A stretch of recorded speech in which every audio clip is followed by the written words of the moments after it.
Desa Balda tidak lama lagi akan mengadakan pemilihan kepala desa. Calon kades itu adalah Pak Condro dan Pak Dullah. Pak Condro adalah calon kuat karena kegiatan-kegiatannya yang bisa merangkul warga. Sedang Pak Dullah kurang disukai warga karena desas-desusnya ia suka korupsi. Suatu ketika, tiba-tiba desa gempar. Pasalnya dalam satu waktu, beberapa warga desa menerima kiriman yang dikirim oleh kurir yang bilang bahwa sesuai dengan notanya, pengirim itu bernama Farida. Anehnya, kiriman itu sesuai dengan kebutuhan mereka saat itu. Ada berupa uang, pakaian, bahkan bahan bangunan. Ada yang mau menerima, tapi ada juga yang tidak, karena takut itu adalah politik uang dari salah satu calon kades yang tak mereka pilih. Tak berselang lama, beberapa warga juga melihat seorang perempuan yang beberapa kali melintasi desa dan berpakaian serba putih dengan menaiki Vespa, kadang juga mobil, tapi entah kemana arah perginya.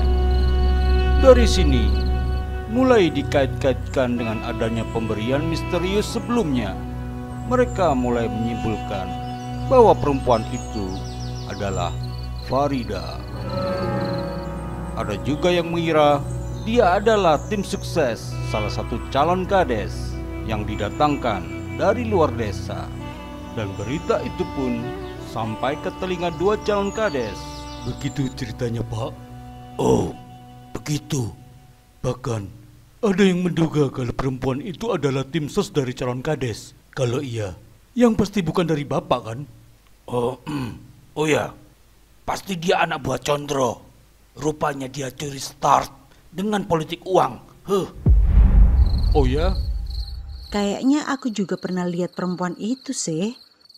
Tapi tak kira orang dari mana gitu. Ternyata dia yang jadi desas-desus. Oh ya, ada satu lagi, Pak. Ada yang menduga kalau perempuan itu adalah tim ses dari salah satu calon kades. Pasti Pak Dullah itu. Jangan menuduh dulu, Bu. Sekarang, ayo buat agenda untuk keliling rumah warga. Kita tanya langsung mereka. Iya, Pak. Seakan itu adalah kesempatan untuk menarik simpati warga. Kedua calon kepala desa itu mulai melakukan belusukan. Mereka juga memberi keterangan bahwa perempuan misterius itu tidak ada hubungannya dengan mereka.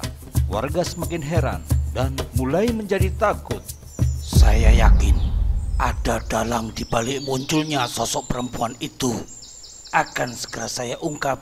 Saya pastikan itu. Saya akan berusaha memecahkan misteri ini.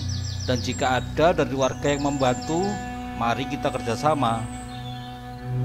Beberapa hari kemudian, Arman yang lama kuliah di Jakarta, hari itu ia pulang tanpa memberitahu orang tuanya terlebih dahulu untuk membuat kejutan. Kembalinya Arman sebenarnya karena seorang gadis yang merupakan mahasiswi baru di kampusnya. Sejak jumpa pertama, ia langsung menyukainya. Apalagi gadis itu berasal dari desa kelahirannya, yang tak lain adalah Farida. Mas, jika nanti kau ingin menemui aku, datang aja ke rumah ya. Itulah perbincangan terakhir mereka. Karena beberapa hari sesudahnya, Farida tak pernah nampak lagi di kampus. Hei, Farida. Hah? Mas, ayo. Arman mengikuti Farida dan sampailah di sebuah rumah. Ia merasa asing dengan lokasi rumah itu, tapi dia merasa maklum karena mungkin lama di Jakarta hingga ketinggalan perkembangan di desanya. Hah? Kenapa? Gak apa-apa, Mas. Aku jadi gak enak karena kamu harus jauh-jauh dari Jakarta hanya karena kepingin ketemu aku, Mas. Jangankan di Jakarta, dari planet bumi aja aku belain kesini buat datengin kamu. Bisa aja kamu, Mas. Mas, aku rindu kamu, Mas. Farida. Malam itu, Arman merasa terlena oleh gadis pujaannya hingga mereka melakukan hubungan terlarang. Halo semua, Belum nonton, jangan lupa klik subscribe dan lonceng ya. Terima kasih. Hei, bangun. Apa yang kau lakukan di sini? Siapa? Loh, kau Arman? Anak Pak Condro kan? Iya. Hah? Kuburan! Arman pun segera diantar pulang. Pak Condro kaget. Lalu Arman yang masih kebingungan pun cerita apa yang telah terjadi. Jadi, kamu bersetubuh dengan Farida, si perempuan yang membuat desa ini ketakutan? Tapi Arman dijebak, Pak. Lagi pula ia tidak tahu apa-apa karena selama ini di Jakarta. Ya, bisa jadi semua sudah kalian atur. Kalian melakukan perjanjian dengan setan itu dengan syarat dikawinkan dengan Arman. Jangan aneh-aneh, Pak. Perjanjian buat apa? Perjanjian untuk bersekongkol dengan setan itu, supaya seakan-akan nanti menjadi pahlawan desa, karena bisa meminta setan itu tak muncul lagi di desa ini setelah kau kasih keperjakaan anakmu. Itu fitnah. Condro, sebegitunya kau ingin menjadi kepala desa. Dan Pak Dula bilang ke warga, ia akan segera mencari dukun sakti untuk menangkap setan itu. Nanti malam kita ke kuburan, kita tangkap setan itu. Ya, Ayo, kita tangkap dia.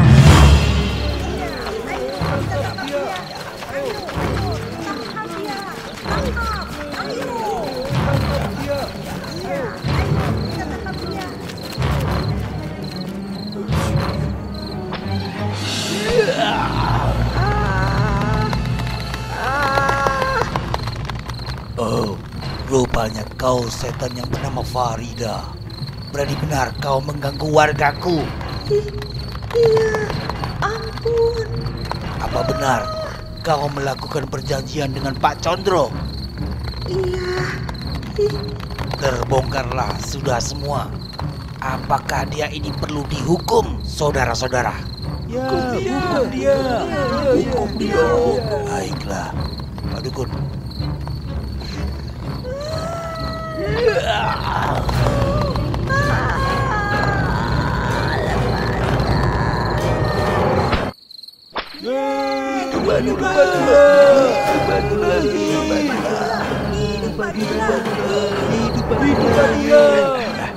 Aku akan jadi kepala desa.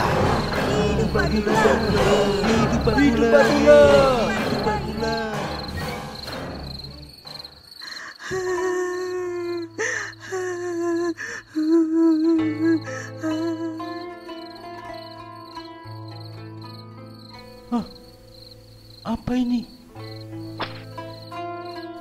Oh.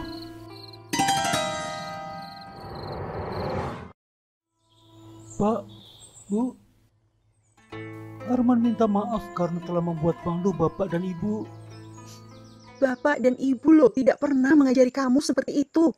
Rupanya Jakarta telah membuatmu bejat. Bu Condro sangat marah kepada anaknya. Arman mengaku bahwa saat itu ia seperti terhipnotis oleh Farida. Pak Condro paham bahwa anaknya telah terjerat pelet kuat dari setan itu. Setelah ketegangan mereda, Arman memberikan surat dari Farida itu kepada bapaknya. Oh, dalam surat itu, Farida bercerita bahwa ia diam-diam menulis surat itu dan diselipkan ke saku celana Arman. Ini ia lakukan karena takut ketahuan oleh atasannya, sang raja setan kuburan, yang telah membuat perjanjian dengan Pak Dula untuk bersandiwara menjebak Pak Condro.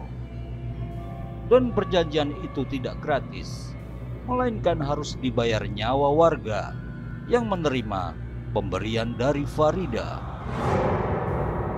Ia tidak berani menolak perintah atasannya, karena dulu ketika arwahnya gentayangan tak tentu arah, raja setan itulah yang kemudian memberinya tempat. Kalau begitu, ayo kita tunjukkan ini ke warga, Pak, supaya tahu kalau kita difitnah. Tidak semudah itu, Bu. Nanti malah dibilang kita mengada-ngada. Terus bagaimana, Pak?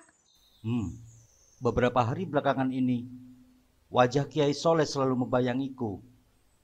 Mungkin ini sebuah firasat, Bu. Bapak akan ajak kalian ke pondok pesantrenku dulu. Bapak ingin silaturahmi. Sekalian kita bisa menenangkan diri dari masalah ini.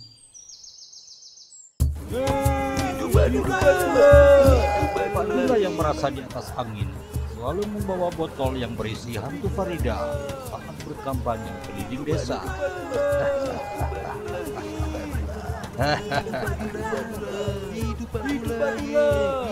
Madrim merasa ada yang janggal dengan penyelesaian hantu Farida.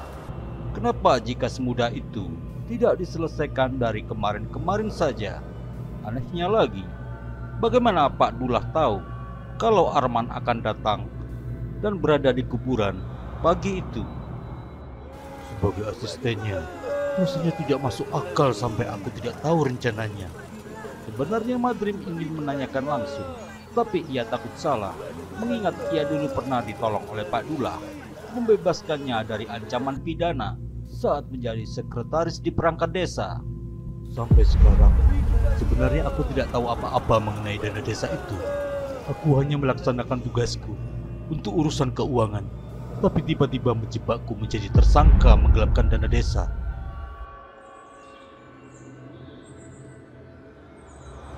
Setelah beramah-tamah beberapa saat dengan Kiai Soleh, Pak Condro pun menceritakan semuanya. Ia juga memberikan surat dari Farida. Aku akan melacak energi dari hantu itu melalui surat ini. Tapi mungkin tidak bisa cepat. Aku harus membuat strategi supaya taktis. Kalian istirahatlah dulu. Aku sudah siapkan kamar untuk kalian.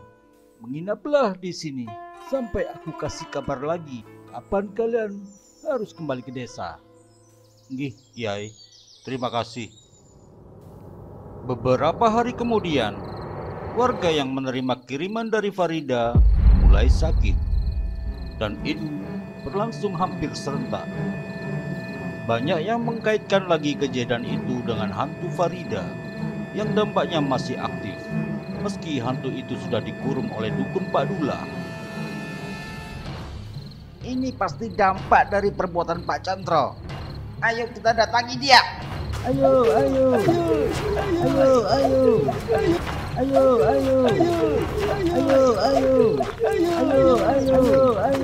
Condro, keluar kau, atau kami lempari rumahmu.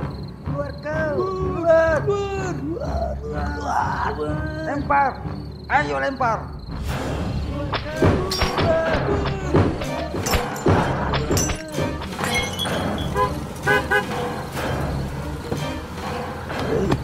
Hentikan. Ada apa ini bapak-bapak? Oh, begitu. Begini bapak-bapak. Nampaknya Pak Condro sedang tidak ada di rumah. Pak Dula tiba-tiba datang dan menenangkan warga. Dan Pak Dula bilang akan berusaha mencarikan obat untuk warga. Tentu saja ini bagian dari pencitraannya. Sekarang saya harap saudara-saudara pulang. Mari kita berdoa bersama supaya desa ini selalu tentram dan aman. Ya Pak. Baik Pak. Ya. Ayo kita kembali. Kita percayakan ini kepada Pak Dula. Nggih. Sebentar. Aku tidak pernah melihatmu. Apa? Aku, Madrim. Masa kau tidak tahu dia juga warga desa ini? Kau kan yang tinggal di dusun ujung sana kan? Iya Pak. Mungkin Pak Madrim kurang hafal dengan saya. Karena tempat tinggal saya terpencil. Ya sudah, monggo pulang ke rumah masing-masing. Nggih Pak, terima kasih. Madrim yakin dan hafal betul warga di dusun-dusun yang ada dalam wilayah desa Balda. Karena dulu ia sering berkeliling desa saat menjadi pegawai perangkat desa. Kok bisa ya Pak? Bapak kan jarang keliling malam. Pas saat kita keliling malam ini, kita ketemu mereka. Ya, itu namanya takdir, Dream. Mungkin sudah jalannya aku akan dijadikan pemimpin desa ini. Amin Pak. Pak, bagaimana kalau mulai besok aku awasi rumah Pak Condro? Buat apa? Saya rasa dalam situasi panas ini akan bijaksana jika, maaf, Bapak sebagai calon pemimpin bisa menjaga ketentraman warga desa ini. Pasti itu adalah saingan Bapak. Boleh juga idemu. Dukungan akan semakin banyak untukku.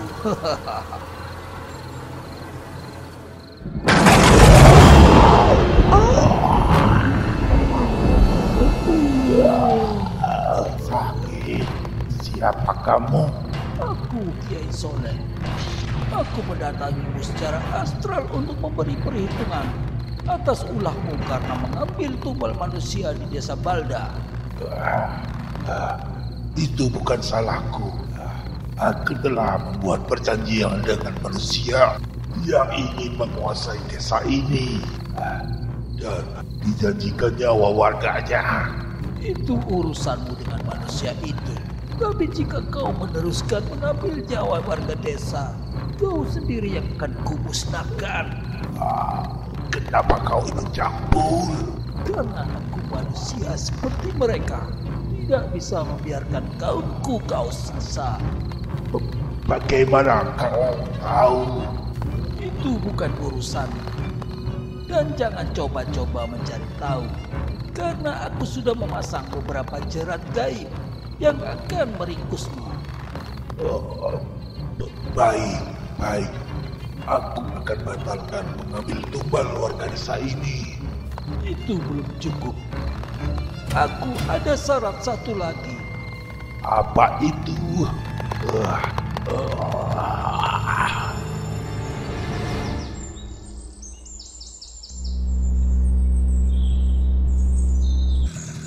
Oh, kebetulan Pak Cendro sudah datang. Loh Pak, rumah kita kok berantakan? Kenapa ini? Assalamualaikum. Waalaikumsalam. Pak Madrim, Kenapa kok kesini? Kok anteknya Pak Dula kan? Bu, sabar. Begitu Pak. Astagfirullahaladzim. Kok tega sih Pak warga sini? Padahal Bapak juga sering membantu warga. Pak Chandra memang sering kali membantu warga, terutama dalam hal pertanian, karena ia adalah petani besar. Berbalik jauh dengan Pak Dula yang cenderung mencaplok tanah garapan warga. Itulah kenapa Madrim lebih bersimpati pada Pak Chandra. Baik Pak, saya pamit dulu. Saya akan berusaha membantu menyelesaikan masalah ini. Terima kasih Pak Madrim. Maaf ya, aku tadi membentak kamu. Tidak apa-apa Bu. Madrim adalah sosok yang disukai warga karena dulu saat menjabat di perangkat desa, ia selalu mempermudah urusan warga. Itulah kenapa Pak Dula mengangkatnya sebagai asistennya supaya bisa membangun alibinya.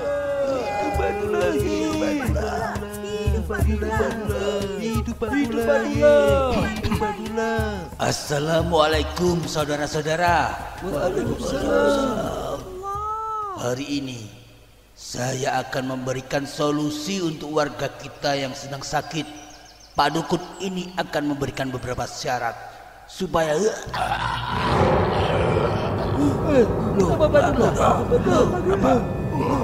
Kenapa kau datang kemari?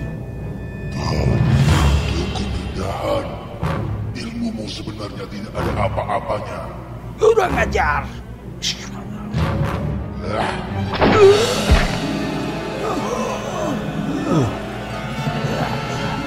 Dengarkan warga Balda. Aku telah membuat perjanjian dengan Raja Setan untuk mengutus Farida. Rupanya Raja Setan telah merasuki syaraf jujur Pak Dula, sehingga Pak Dula mengakui kesalahannya di depan warga. Ia juga mengaku telah menculasi Madrim, sehingga terjebak pada kasus penggelapan dana desa.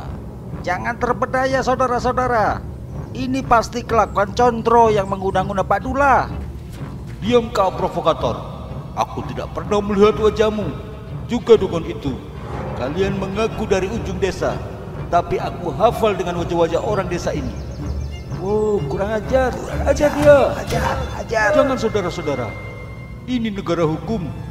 Hanya saja kasus ini tidak bisa dibawa ke ranah hukum karena bersifat gaib, sehingga Pak Dula bisa bebas.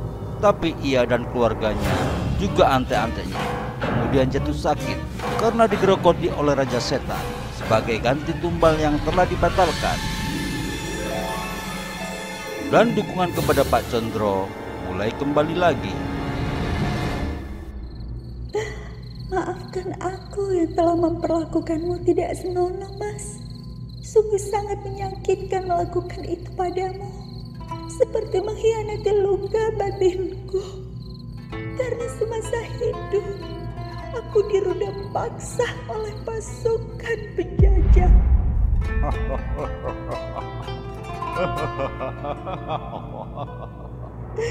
Kemudian aku dihabisi dan dibuang ke sungai. Inilah alasan sebenarnya aku menulis surat itu untukmu.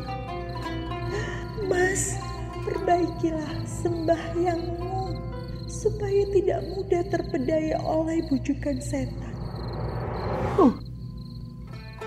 Terima kasih, Farida.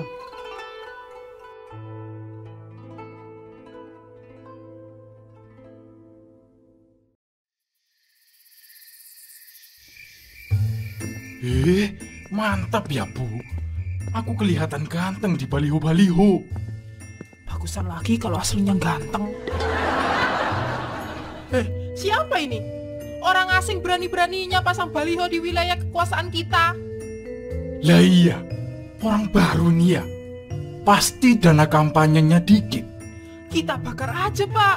Kayak balihonya si Budi. Sampahnya kita buang di pemakaman tua lagi, biar gak ketahuan Bawaslu. Cepet, Pak, bakar, mumpung sepi. Woi, mau ngapain kalian? Cepet-cepet, bikin kaget aja. Mau ngerusak baliho saya ya? Enggak kok, malah kita benerin tadi pas miring. Mencurigakan. Kalian bersaing jualan penyetan warung sana ya? Ayo ngaku. Hah? Warung? Pasti merasa terancam dengan teknik marketingku yang baru. Baliho bakso, desain caleg.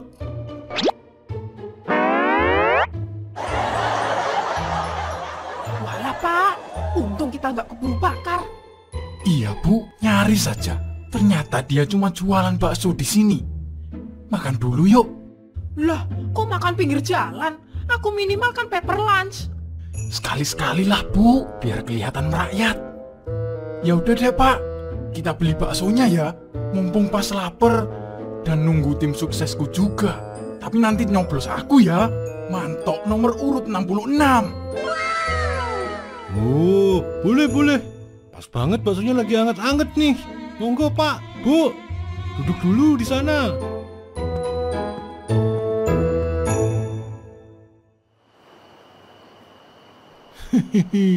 Belum sadar mereka kalau sudah masuk perangkapku. Kali ini aku mau pakai trik nakut-nakutin ekspres. Langsung hantuin, nggak perlu nunggu mereka sampai makan bakso.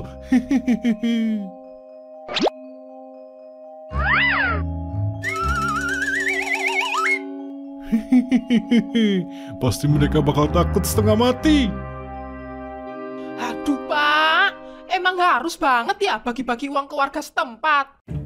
Mending uangnya buat ibu jalan-jalan ke Eropa. Lagian, ibu juga capek harus senyum terus kalau ketemu rakyat jelata. Mana bikin badan gatal-gatal lagi. Ya ini kan gara-gara si Budi itu tebar pesona. Kita jadinya harus kerja ekstra. Lagian, nanti kalau menang, uang ratusan juta yang kita keluarin sekarang bakal kembali berlipat-lipat. Tinggal bikin program-program gak penting, terus kita korupsi uangnya. Wah, Bapak pinter juga ya. Emang Bapak punya rencana apa? Jangan sampai kalah sama si Budi loh ya. Semua udah Bapak pikirin. Setelah menang, aku bakal ngegusur kuburan tua di daerah ini. Bilangnya buat gedung olahraga atau rumah susun kek. Tapi nanti gak usah dituntasin pembangunannya, biar uangnya ke kita semua. Wah, mantep, Pak. Kalau kayak gitu, aku bisa join arisan ibu-ibu sosialita. Apa? Berani-beraninya mereka mau menggusur kuburan setanku? Aku tidak akan tinggal diam.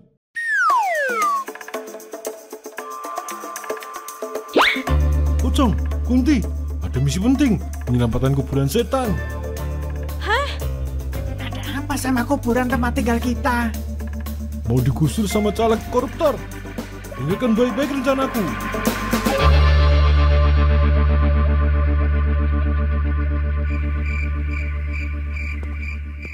Ini Pak Manto sama istrinya di mana toh? Ngapain juga sih nyuruh ketemu di tempat serem gini? Di kafe kek? Lah, ini kan emang diam-diam mau serangan fajar. Bagi-bagi amplop ke warga. Kalau di kafe, rawan ketahuan.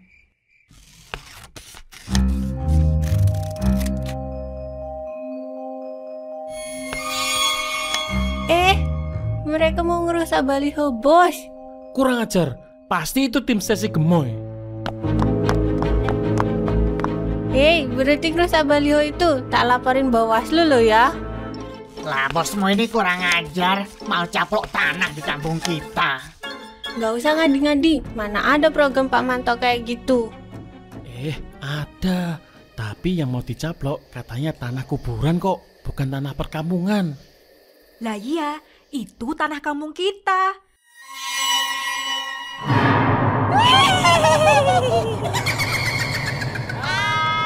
Setan! Sip, langkah pertama berhasil. Ayo, kita ambil baju mereka.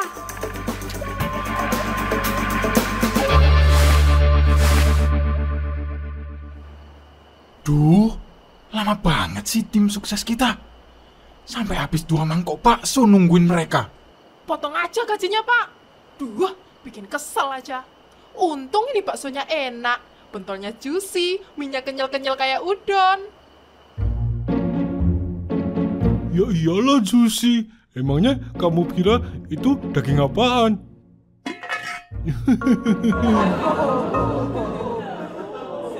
Sayang sekali, aku nggak boleh nakut-nakutin mereka dulu. Ini semua demi rencana menyelamatkan kuburan setan.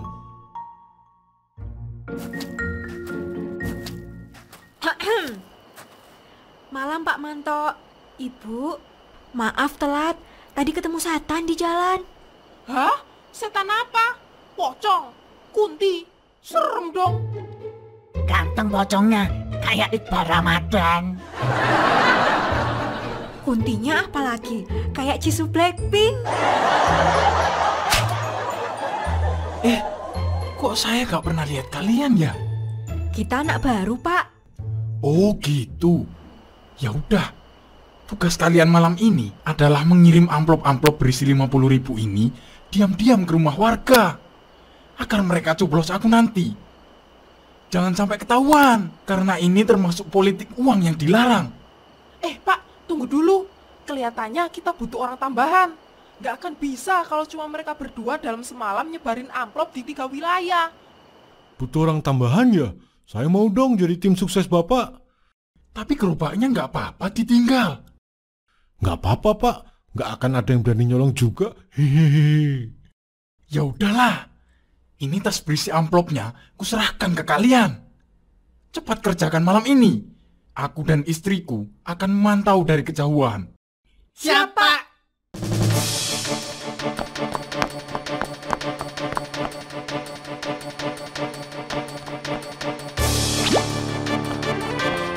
Pak, bakso yang handle area ketintang rajin juga ya. Wong cilik ya harus rajin. Kalau kita kan kerja semak ya Pak, korupsi.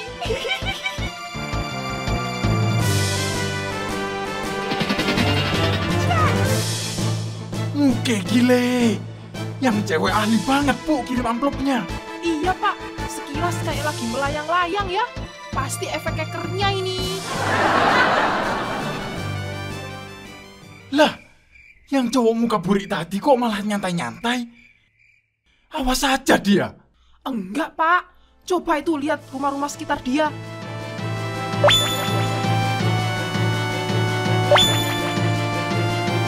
Hah? Sudah terkirim semua. Bagaimana bisa? Pasti dia tim ses kawakan. Buzzer juga kayaknya. pakai ajian kali pocongku gini enak banget.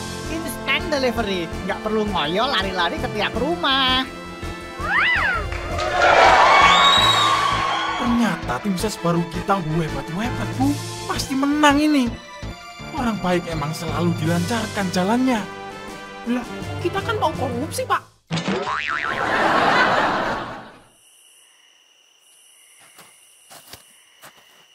Wah, bagus. Kalian tim ses baru kerjanya cepat sekali. Bayaran untuk kita langsung ya, Pak? Didobel ya, Pak. Saya tadi sampai lompat-lompat loh. Bayaran apa? Kan ini sukarela. Karena kalian fans saya. Sebagai caleg papan atas. Loh, kok gitu, Pak? Saya sampai rela ninggalin jualan saya loh. Untuk itu, saya dengan setulus hati mengucapkan terima kasih banyak. Sudah, Pak. Yuk, pulang aja. Ini aku udah dilema mau cek out tas Hermes atau Burberry buat persiapan pelantikan besok.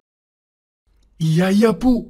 Lagian gak boleh lama-lama kumpul sama wong cilik. Nanti ketularan sengsara.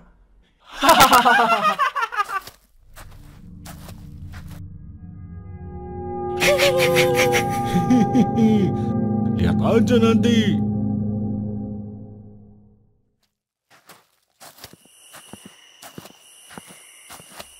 Siapa tuh malam-malam di kuburan kita? Pasti cari pesugihan buat menang nyalek.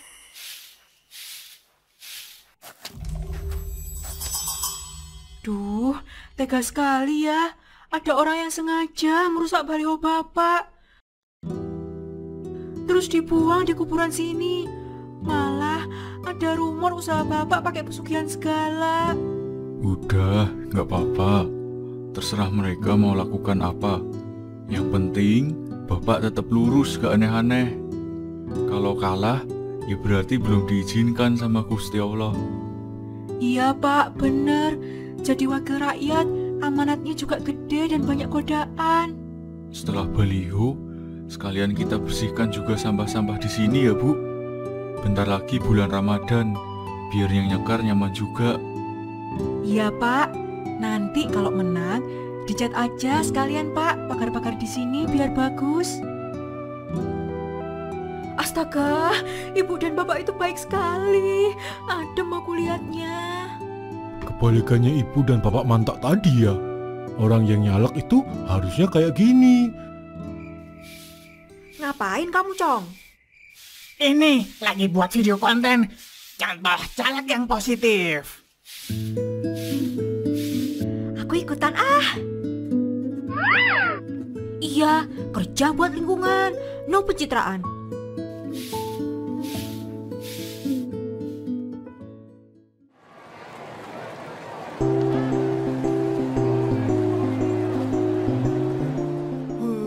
Kemana sih Bapak ini? Siang Bu Manto, udah lama gak ketemu nih. Bu Budi ini, aduh, gak usah salaman, dari situ aja. Nanti tas Louis Vuitton kotor. Dari mana aja sih Bapak ini? Baru beli Pajero, Bu, di sana. Nanti kalau menang, biar langsung kayak pejabat. Wah, hebat. Sudah yakin banget ya Pak Manto. Padahal penghitungan suaranya belum selesai loh. Lah yo pasti aku menang loh Pak Bud. Balihoku loh di mana-mana. Sama udah pakai cara jitu turun-temurun juga. Kok saya jarang lihat baliho Pak Budi ya? Karena kampanyenya seret ya. Kemarin banyak yang rusak Pak. Terus dibuang di kuburan sana. Padahal saya pasang baliho selalu dengan izin RT dan warga yang bersangkutan. Ya, itu berarti banyak warga yang gak suka sama Pak Budi. Terus balihonya dikerjain. Udah, pulang aja Pak. Ngapain nunggu hasil perhitungan suara? Wong gak mungkin menang.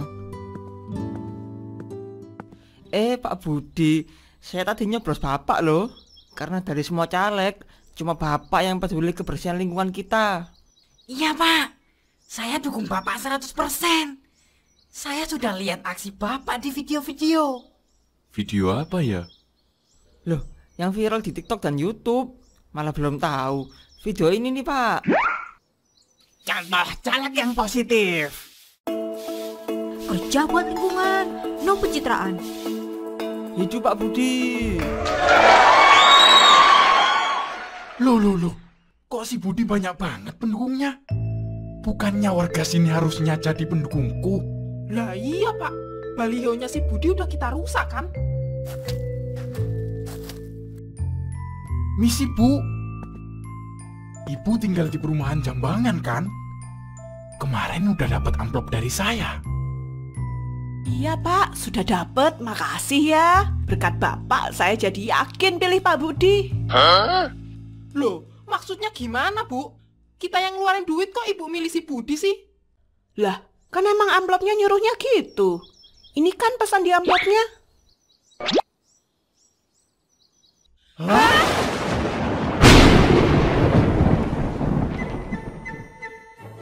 Jangan lupa kasih tambahan tulisan di amplop yang kita kirim.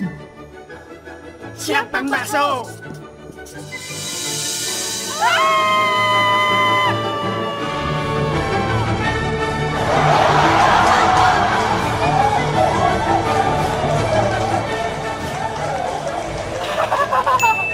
Kita kalah. Mampir semua ke rumah baru kita. Rumah sakit jiwa.